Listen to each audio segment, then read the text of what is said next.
जय भारत के साथ स्वागत है आप सभी का आपके अपने news channel the CMM news 24/7 पर। तो हेलो दोस्तों, आज तारीख हो चुकी है 8 जुलाई 2021, दिन हो चुका है गुरुवार। तो जानेंगे आज की बड़ी खबरें। क्यों भरना पड़ा बॉलीवुड एक्ट्रेस जूही चावला को 20 लाख का जुर्माना, क्या है किसान आंदोलन की अपडेट, अमेरिका ने कहाँ किया रॉकेट हमला, देखेंगे सबसे सस्ते एंड्रॉइड फोन की लिस्ट, साथ ही शेयर मार्केट, सर्राफा बाजार और मौसम का हाल। तो अंत तक बने रहिए इस वीडियो में हमारे साथ ताकि आपकी कोई भी अपडेट मिस न हो। साथ चलते हैं पहली बड़ी न्यूज़ पर। 53,000 के पार हुआ सेंसेक्स, निफ्टी में भी उछाल। सेंसेक्स 193.58 अंक ऊपर 53,056 के स्तर पर बंद हुआ। वहीं निफ्टी 61.40 अंक यानी 0.39% तेजी के साथ 15,880.65 के स्तर पर बंद हुआ। इसकी जानकारी आगे जानेंगे न्यूज़ में। तो देखते अगली बड़ी खबर। मोदी का मंत्रिमंडल बनने से पहले चला इस्तीफे का दौर। जी हाँ दोस्तों, हम सभी जानते हैं कि मोदी कैबिनेट का एक्सपेंशन हो चुका है, कई नए मंत्रियों को नए पद मिले हैं और ऐसा भी दौर हमने देखा इस बार कि इस शपथ विधि से पहले कई मंत्रियों को अपनी कुर्सी छोड़नी भी पड़ी। जी हाँ दोस्तों, केंद्रीय मंत्रिमंडल में बदलाव के पहले मंत्रिपरिषद के 12 सदस्यों ने अपने पद से इस्तीफा दे दिया, जिसे राष्ट्रपति रामनाथ कोविंद ने मंजूरी दी। इस क्रम में आज सूचना और प्रौद्योगिकी मंत्री रविशंकर प्रसाद, पर्यावरण मंत्री प्रकाश जावड़ेकर, स्वास्थ्य मंत्री हर्षवर्धन, शिक्षा मंत्री रमेश पोखरियाल निशंक, डीवी सदानंद गौड़ा, थावरचंद गहलोत, संतोष कुमार गंगावर, बाबुल सुप्रियो राव साहब दानवे, संजय धोत्रे, रतनलाल कटारिया, प्रताप चंद सारंगी और देबश्री चौधरी ने मंत्री पद से अपना इस्तीफा दे दिया है। देखेंगे अगली बड़ी खबर। तो अगली बड़ी खबर में है दिलीप कुमार का जुहू के कब्रिस्तान में हुआ अंतिम संस्कार, फैंस ने भावभीनी आंखों से कहा अलविदा। जी हाँ दोस्तों, सदाबहार अभिनेता दिलीप कुमार का बुधवार की सुबह ही निधन हो गया था। शाम 5 बजे के लगभग मुंबई के जुहू स्थित कब्रिस्तान में उनका अंतिम संस्कार कर दिया गया। इस अवसर पर उनकी पत्नी सायरा बानो, परिवार के लोग, बड़ी संख्या में प्रशंसक भावभीनी श्रद्धांजलि देने के लिए उपस्थित हुए थे। दिलीप कुमार का निधन मुंबई के हिंदुजा अस्पताल में हुआ था। वह उम्र से जुड़ी बीमारियों से पीड़ित थे। उनकी उम्र 98 वर्ष की थी। इंस्टाग्राम पर दोस्तों एक वीडियो वायरल हो रहा है। इसमें दिलीप कुमार का कब्रिस्तान में अंतिम संस्कार करते देखा जा सकता है। पुलिसकर्मियों को तिरंगा हाथ में लेकर श्रद्धांजलि देते देखा जा सकता है। इस अवसर पर दिलीप कुमार के करीबी कब्रिस्तान में नजर आ रहे हैं। दिलीप कुमार का अंतिम संस्कार राजकीय सम्मान के साथ किया गया है। ये वायरल वीडियो आप भी अपनी स्क्रीन पर देख सकते हैं। बढ़ते अगली खबर पर। तो दोस्तों, एनसीईआरटी ने ऑनलाइन कोर्स के लिए एजुकेशनल टेक्नोलॉजी में एक्शन पर रिसर्च ऑनलाइन कोर्स की घोषणा कर दी है। जी हाँ दोस्तों, एनसीईआरटी ने एक नए कोर्स की घोषणा की है जिसमें एजुकेशनल टेक्नोलॉजी में एक्शन के रिसर्च पर यह ऑनलाइन कोर्स जारी करेगा।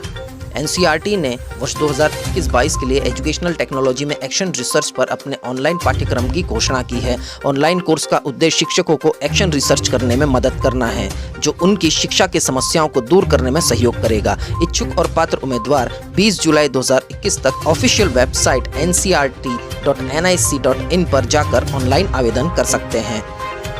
तो चलिए देखते हैं अगली बड़ी खबर। अगली बड़ी खबर में है सहकारिता को विकास का वाहक बनाएगा केंद्र का नया मंत्रालय। गांव, गरीब, किसान, मछुआरे और उपभोक्ता जो है वो सशक्त होंगे। केंद्र सरकार ने कॉर्पोरेट मामलों के मंत्रालय की तर्ज पर सहकारिता मंत्रालय का गठन किया है। यह सहकारिता आंदोलन को मजबूती प्रदान करने के लिए अलग प्रशासनिक, कानूनी और नीतिगत ढांचा उपलब्ध करवाएगा। निचले स्तर के सहकार सदस्य, किसान, बुनकर, मछुआरे और उपभोक्ताओं को सशक्त बनाने में सरकार का यह फैसला अहम साबित होगा। नवगठित सहकारिता मंत्रालय के दायरे में राष्ट्रीय सहकारी विकास निगम, सेंट्रल रजिस्ट्रार, सहकारी शिक्षण व प्रशिक्षण के साथ सहकारिता संवर्धन जैसे महत्वपूर्ण कार्य होंगे। कृषि मंत्रालय के अधीन चल रहे सहकारिता क्षेत्र की गतिविधियों पर नजर रखने के लिए वर्तमान में कई संयुक्त सचिव स्तर का अधिकारी तक नियुक्त नहीं है, जबकि देश में 8 लाख सहकारी संस्थाओं के 40 करोड़ सदस्य हैं। तो देखते अगली बड़ी अपडेट। अगली बड़ी अपडेट है रेलवे कर्मचारियों के बारे में। पेंशन नहीं आई तो ना हो परेशान, इस फॉर्म को भरने से दूर होगी आपकी टेंशन। जी हाँ दोस्तों, रेलवे बोर्ड के लेटर के मुताबिक बैंक ऑफ बड़ौदा में जिन रेल कर्मचारियों का पेंशन खाता है उसमें अधूरी या गलत जानकारी दर्ज है। इस कारण हाल ही में रिटायर हुए या हो चुके कर्मचारी की पहली पेंशन खाते में क्रेडिट नहीं हो पाई है। रेलवे बोर्ड ने बैंक के सेंट्रल पेंशन विभाग को आदेश दिया है कि वह ऐसे रेल कर्मचारियों से नया लेटर ऑफ अंडरटेकिंग LOU ले ले और पेंशन शुरू कर दे ताकि उनकी परेशानी दूर हो सके। देखते अगली बड़ी खबर है इसरो जासूसी कांड के बारे में। इसरो जासूसी कांड में पूर्व डीजीपी की अग्रिम जमानत पर सुनवाई 12 तक टली, 17 लोगों के खिलाफ मुकदमा दर्ज है।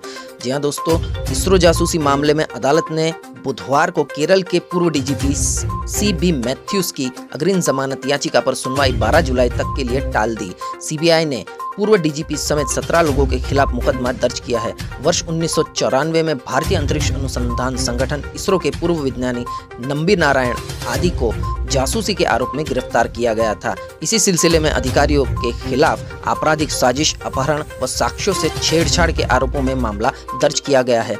जिला अदालत को जब सूचित किया गया कि मामलों में 2 अन्य आरोपी की जमानत याचिकाएं केरल हाईकोर्ट में लंबित है और बुधवार को उन पर सुनवाई हो सकती है, तो प्रधान जिला एवं सत्र न्यायाधीश P कृष्ण कुमार ने मामले पर सुनवाई अगले हफ्ते तक टाल दी।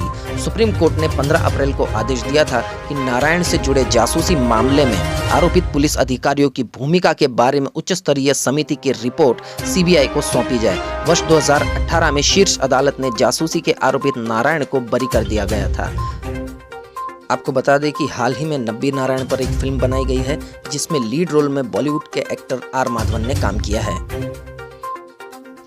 तो चलिए देखते हैं अगली बड़ी खबर में है श्रीलंका के टीम को लगा है बड़ा झटका। जी हां दोस्तों, श्रीलंकन क्रिकेट टीम को बड़ा झटका लगा है। उनके पूर्व कप्तान ने क्रिकेट से लंबा ब्रेक ले लिया है।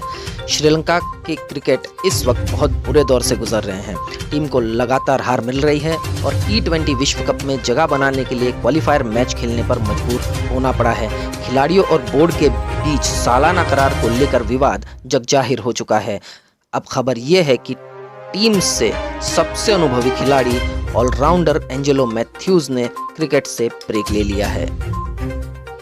देखते अगली खबर में है दिल्ली हाई कोर्ट ने एक्ट्रेस जूही चावला को 20 लाख जुर्माना भरने के लिए दिया 1 हफ्ते का समय। जी हां दोस्तों, दिल्ली हाई कोर्ट ने एक्ट्रेस जूही चावला को 20 लाख रुपए जुर्माना भरने के लिए 1 हफ्ते की मोहलत दी है। जूही पर 5G वायरलेस नेटवर्क टेक्नोलॉजी के खिलाफ याचिका दायर करने के लिए कानून का गलत इस्तेमाल करने के लिए उच्च न्यायालय ने जुर्माना लगाया है। जस्टिस JR मिधा ने मामले को लेकर कहा कि अदालत में याचिकाकर्ता के आचरण को लेकर शॉक्ड है और गरिमापूर्वक जुर्माना जमा करने के लिए तैयार भी नहीं है। अदालत ने एक्ट्रेस की कोर्ट फीस लौटाने के संबंधित 3 याचिकाओं पर सुनवाई के दौरान उस वक्त ये बात कही जब जूही चावला के वकील ने माफी की याचिका वापस लेने के बाद कहा था कि जुर्माना 1 हफ्ते या 10 दिनों में जमा कर दिया जाएगा। तो देखते हैं अगली न्यूज अपडेट। तो अगली न्यूज अपडेट में है सेंसेक्स पहली बार हुआ 53,000 अंक के ऊपर। टाटा स्टील, बजाज फाइनेंस से HDFC में सबसे ज्यादा तेजी। जी हां दोस्तों, सेंसेक्स और निफ्टी बुधवार को काफी उतार चढ़ाव भरे सत्र के बाद क्लोजिंग के समय के रिकॉर्ड उच्च स्तर पर बंद हुए। BSE का 30 शेयरों पर आधारित संवेदी सूचकांक सेंसेक्स 193.58 अंक यानी 0.37% की बढ़त के साथ 53,054.76 अंक के स्तर पर बंद हुए। NSE निफ्टी 61.40 अंक यानी 0.39% की तेजी के साथ 15,879.65 अंक के स्तर पर बंद हुआ। निफ्टी पर Tata Steel, JSW Steel, Bajaj Finance, Hindalco एवं UPL के शेयरों में सबसे ज्यादा उछाल दर्ज किया गया। दूसरी ओर Titan Company, ONGC, Maruti Suzuki, SBI Life Insurance और श्री सीमेंट्स के शेयर गिरावट के साथ बंद हुए। तो देखते हैं अगली खबर में है गोवा ने कोविड राहत पैकेज की घोषणा की है। जान गंवाने वाले परिवारों को 2 लाख और आजीविका खो चुके लोगों को भी मदद का ऐलान किया है। जी हां दोस्तों, गोवा कैबिनेट ने महामारी के दौरान मारे गए लोगों के परिजनों को 2 अलग अलग कोविड से संबंधित वित्तीय योजनाओं को मंजूरी दे दी है। साथ ही असंगठित क्षेत्र और पारंपरिक व्यवसाय में शामिल लोगों को राहत प्रदान की है। 2 योजनाओं में से एक में उन लोगों को 2 लाख रुपए की अनुग्रह वित्तीय सहायता प्रदान करना शामिल है जिनमें कोविड-19 टेस्ट पॉजिटिव आने के बाद जान गंवाई हो। गोवा के मुख्यमंत्री प्रमोद सावंत ने कहा, आर्थिक रूप से कमजोर परिवार जिन्होंने कोविड-19 की वजह से अपनी जान गंवाई, उन्हें 2 लाख रुपए की अनुग्रह राशि दी जाएगी। बताया गया कि कैबिनेट ने कोविड पीड़ित के परिवार को अनुग्रह सहायता को मंजूरी दे दी है। उन्हें अनुग्रह राशि के रूप में 2 लाख रुपए मिलेंगे। हालांकि उन्हीं परिवारों को ये सहायता दी जाएगी जिनकी आय 8 लाख रुपए से कम होगी। तो चलिए देखते हैं अगली बड़ी खबर में है शांति के लिए नोबेल प्राइज पाने वाले शांति दूत दलाई लामा के बारे में। दलाई लामा ने कहा है कि भारत में मैं सबसे लंबे समय तक रहने वाला मेहमान हूं। मैं अपने मेज़बान को किसी भी परेशानी में नहीं डाल सकता। जी हाँ दोस्तों, ये बयान आया है तिब्बती बौद्धिज्म के सबसे बड़े धर्मगुरु दलाई लामा का। तिब्बती आध्यात्मिक नेता दलाई लामा ने बुधवार को कहा कि वह भारत में सबसे लंबे समय तक रहने वाले अतिथि है जो अपने मेज़बान को कभी किसी परेशानी में नहीं डालेंगे। Doctor Reddy's laboratory and others के सह अध्यक्ष और प्रबंधक निदेशक जीवी प्रसाद के साथ एक वर्चुअल संवाद के सत्र में दलाई लामा ने कहा कि अहिंसा और करुणा में विश्वास रखने वाला भारत अन्य देशों के लिए एक आदर्श है। दलाई लामा ने कहा कि जैसा कि मैंने हमेशा उल्लेख किया है, भारत मेरा घर है। मेरा जन्म तिब्बत में हुआ था, लेकिन मेरा अधिकांश जीवन इसी देश में बीता है। मुझे वास्तव में गर्व महसूस होता है कि मैं भारत सरकार का अतिथि हूँ। दलाई लामा ने आगे कहा कि मुझे लगता है कि मैं भारत सरकार का सबसे लंबा मेहमान हूं, लेकिन कम से कम यह मेहमान कोई समस्या पैदा नहीं करेगा।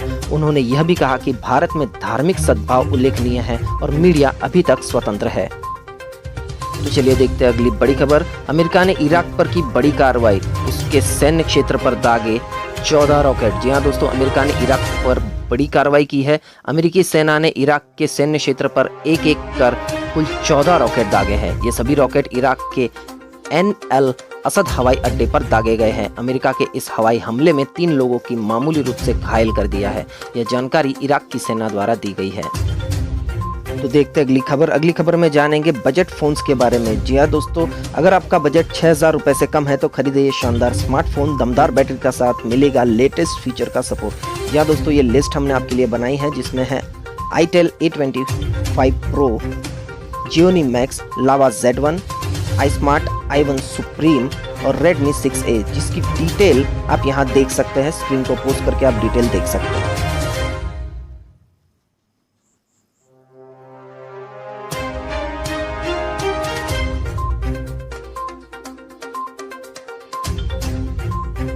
तो दोस्तों चलिए बढ़ते हैं अगली बड़ी खबर पर। अगली खबर है मंत्रियों के विभागों के बंटवारे के बारे में। जी हाँ दोस्तों, शाह को सहकारिता मंत्रालय सौंपा गया, ज्योतिरादित्य सिंधिया को एविएशन मिनिस्ट्री दी गई और अश्विनी वैष्णव को रेल मंत्रालय दिया गया। कैबिनेट विस्तार के 2 घंटे के भीतर ही प्रधानमंत्री मोदी ने नई टीम के विभागों को जिम्मा सौंपना शुरू कर दिया। सबसे पहले गृह मंत्री अमित शाह को सबसे नया मंत्रालय मिनिस्ट्री ऑफ कॉर्पोरेशन यानी सहकारिता मंत्रालय दिया गया है। हार्वर्ड से पढ़े ज्योतिरादित्य सिंधिया को एविएशन मिनिस्ट्री, आईआईटी से पोस्ट ग्रेजुएट अश्विनी वैष्णव को रेल एवं सूचना प्रसारण मंत्रालय सौंपा गया है। स्वास्थ्य मंत्रालय अब डॉक्टर हर्षवर्धन की जगह मनसुख मंडाविया संभालेंगे। मोदी के मंत्रिमंडल और मंत्रियों के विभागों की पूरी लिस्ट आप वीडियो में देख सकते हैं।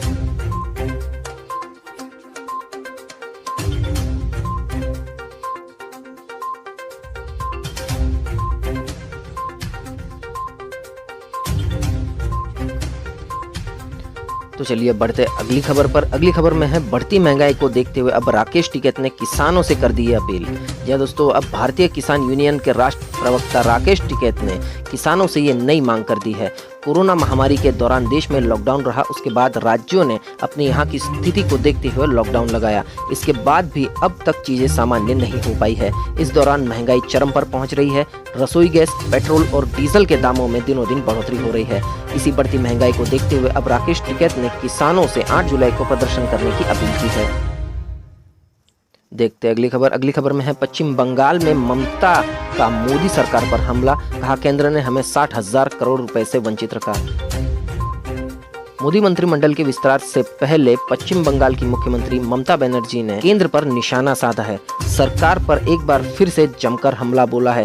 उन्होंने आरोप लगाते हुए कहा है कि केंद्रीय बजट 2020-21 में बंगाल के लिए केंद्रीय करों का हस्तांतरण 58,962.55 करोड़ रुपए था, लेकिन हमें 44,737.1 करोड़ रुपए ही प्राप्त हुए, यानी हमें 14,225.54 करोड़ रुपए कम करके दिए गए। ये बड़ा हमला किया है ममता बनर्जी ने मोदी सरकार पर।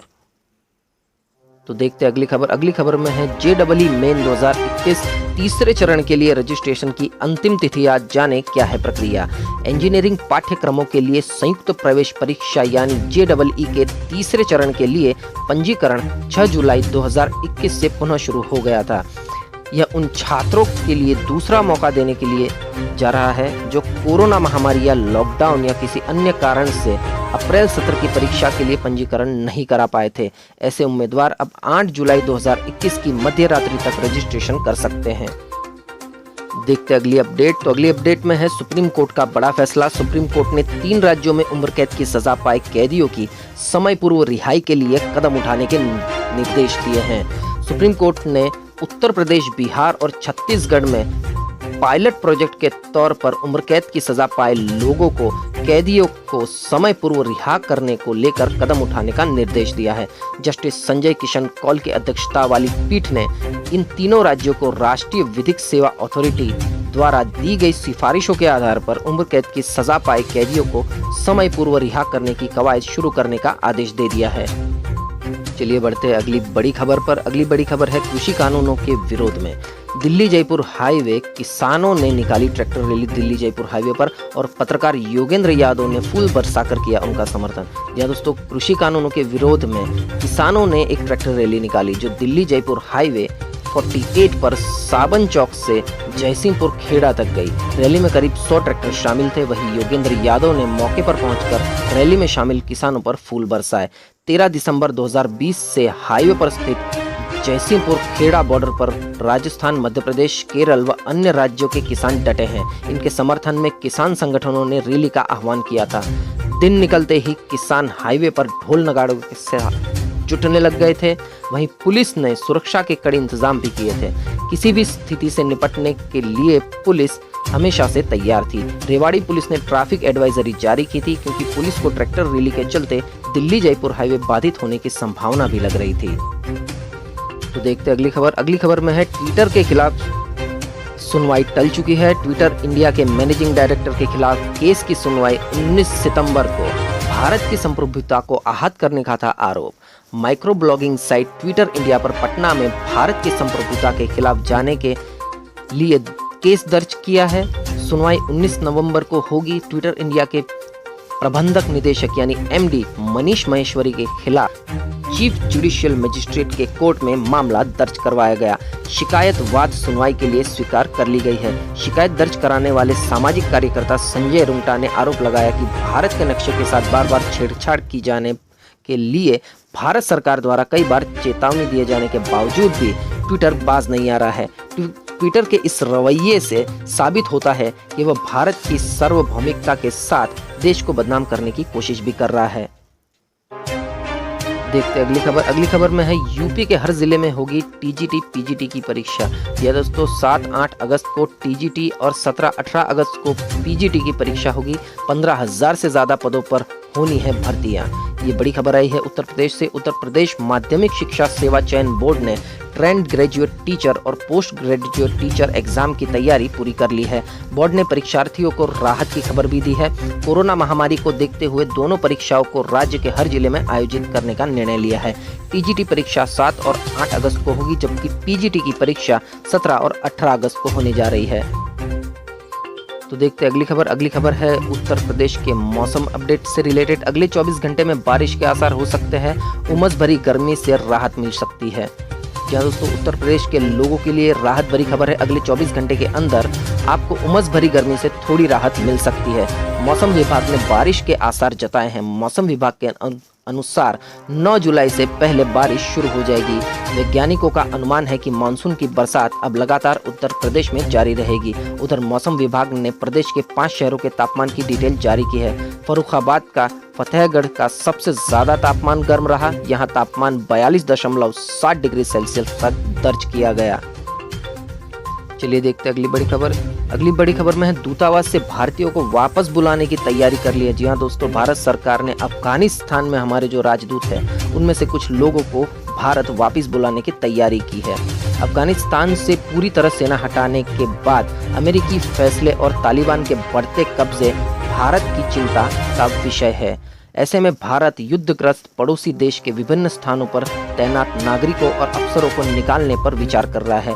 2001 में अमेरिकी सेना की आमद और तालिबान के पतन के बाद अफगानिस्तान में भारत की बड़ी मौजूदगी रही। वहां की लोकतांत्रिक सरकार बनवाने में भारत मददगार रहा। भारत सरकार के सूत्रों के मुताबिक बात चल रही है। अभी यह स्पष्ट नहीं है कि सभी लोगों को वापस बुलाया जाए या कुछ महत्वपूर्ण स्टाफ को वहीं छोड़कर बाकी को बुलाया जाए। देखते अगली खबर में है महंगाई के खिलाफ किसान करेंगे प्रदर्शन आज। जी हां दोस्तों, आज महंगाई के खिलाफ किसानों का प्रदर्शन है। जालंधर में 6 जगहों पर सुबह 10 से 12 बजे तक प्रदर्शन। नेशनल स्टेट हाईवे पर गाड़ियां खड़ी करेंगे। जाम नहीं लेकिन डिस्टर्बेंस रहेगा। पेट्रोल, डीजल व रसोई गैस की कीमतों में बढ़ोतरी के खिलाफ संयुक्त किसान मोर्चा के आह्वान पर आज गुरुवार को किसान प्रदर्शन करेंगे। जालंधर में लुधियाना, अंबाला व दिल्ली की तरफ से जाते जालंधर पानीपत हाईवे पर रामा मंडी से पीछे लुधियाना की तरफ प्रदर्शन होगा। पठानकोट रोड पर किशनगढ़ के पास दबोआ किसान संघर्ष कमेटी प्रदर्शन करेगी। फिरोजपुर रोड पर शाहकोट, लोहिया व नकोदर में किसान मजदूर संघर्ष कमेटी विरोध जताएगी। फिलहाल इस दौरान जाम नहीं रहेगा, बल्कि किसान हाईवे की एक लेन पर अपनी गाड़ियां खड़ी कर देंगे। 2 घंटे तक प्रदर्शन के साथ 8 मिनट के लिए हॉर्न भी बजाया जाएगा। इन जगहों के अलावा राजनीतिक दल भी जाम लगाकर किसानों का साथ देंगे। देखते अगली बड़ी खबर। इतिहास में पहली बार केंद्र में गुजरात के 7 मंत्री। मेरिट के आधार पर मांडविया और रूपाला का हुआ प्रमोशन। 2022 के चुनाव राजकीय समीकरणों को साधने और जातिगत जोन के हिसाब से मंत्री पद दिया गया। प्रधानमंत्री नरेंद्र मोदी के कैबिनेट एक्सपेंशन में गुजरात के नेताओं को मंत्री पद मिला है। गुजरात की सभी 26 संसदों की सीटों पर बीजेपी की जीत हुई है। इसलिए गुजरात के 26 में से 4 सांसद और राज्यसभा के 3 सभ्यों को मंत्री पद का तोहफा मिला है। इसमें गुजरात के चारों जोन के नेताओं को मंत्री पद मिला है। उत्तर गुजरात से अमित शाह हुए हैं गृहमंत्री। सौराष्ट्र से पुरुषोत्तम रूपाला और मनसुख मांडविया, साथ ही डॉक्टर महेश मुजपरा को भी शामिल किया गया है। अगली बड़ी खबर आ रही है गुजरात से। केंद्रीय मंत्री अमित शाह जाएंगे गुजरात के दौरे पर। जी हाँ दोस्तों, केंद्रीय गृह मंत्री अमित शाह 10 तारीख से 3 दिन के लिए अहमदाबाद जाने वाले हैं। साणंद और भोपाल में लोकार्पण के कार्यक्रम करने के बाद वे रथ यात्रा की मंगला आरती में भी शामिल होंगे। केंद्रीय गृह मंत्री अमित शाह 10 जुलाई की शाम अहमदाबाद पहुंचेंगे। इसके बाद अमित शाह साणंद एपीएमसी के लोकार्पण में और खात मुहूर्त कार्यक्रम में हाजिरी देंगे। इसके साथ ही साउथ भोपाल में सिविक सेंटर का भी लोकार्पण करने वाले हैं।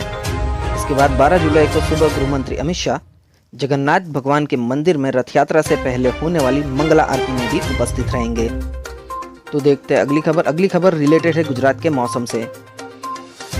बंगाल की खाड़ी में नई सिस्टम सक्रिय होने के साथ ही गुजरात में बारिश की संभावनाएं बढ़ गई है। जी हाँ दोस्तों, बंगाल की खाड़ी में बन रहा बारिश का प्रेशर अगर सही अनुमानित तौर से आगे बढ़ेगा तो राजस्थान, हरियाणा, पंजाब के साथ दिल्ली और गुजरात के कई हिस्सों में बारिश की संभावनाएं हैं। जून जुलाई के पहले सप्ताह में गुजरात में अच्छी बारिश नहीं हुई थी, जिसके कारण उमस और गर्मी का प्रमाण भी ज्यादा बढ़ गया है। ऐसा अनुमान लगाया जा रहा है कि कल यानी कि 9 जुलाई तक यह स्थिति ऐसी ही बनी रहेगी। उसके बाद राज्य के वातावरण में बदलाव आने की संभावना है, जिसके कारण बारिश में भी तीव्रता के आसार देखे जाएंगे। तो अब आगे बढ़ते हैं और जानते हैं सर्राफा बाजार में क्या रहा सोने चांदी का हाल। 7 जुलाई शाम करीब 6 बजे के अपडेट के मुताबिक 24 कैरेट सोने का रेट सुबह के मुकाबले 88 रुपए बढ़ने के साथ 48,023 रुपए प्रति 10 ग्राम हो गया। तो वही चांदी की कीमत शाम को 95 रुपए महंगी होने के साथ 69,428 रुपए प्रति किलो हो गई।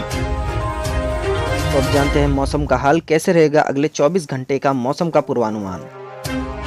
अगले 24 घंटों के दौरान पूर्वोत्तर उत्तर प्रदेश, बिहार के कुछ हिस्सों, पश्चिम बंगाल, सिक्किम, असम के कुछ हिस्सों, छत्तीसगढ़ के कुछ हिस्सों में, विदर्भ, तेलंगाना, तटीय ओडिशा में हल्की से मध्यम बारिश के साथ कुछ स्थानों पर भारी बारिश हो सकती है। कर्नाटक, दक्षिण कोंकण और गोवा, दक्षिण मध्य महाराष्ट्र, तटीय आंध्र प्रदेश और मराठवाड़ा के अलग अलग हिस्सों में हल्की से मध्यम बारिश के साथ 1-2 स्थानों पर कुछ देर के लिए तेज बारिश हो सकती है। झारखंड, आंतरिक ओडिशा, रायलसीमा, केरल, अंडमान और निकोबार द्वीप समूह, लक्षद्वीप और पूर्वी मध्य प्रदेश के कुछ हिस्सों में हल्की से मध्यम बारिश हो सकती है। पश्चिमी उत्तर प्रदेश की तलहटी, पश्चिमी हिमालय के कुछ हिस्सों, पंजाब, पश्चिमी मध्य प्रदेश और दक्षिण पूर्वी राजस्थान में हल्की बारिश के साथ 1-2 स्थानों पर मध्यम बारिश हो सकती है।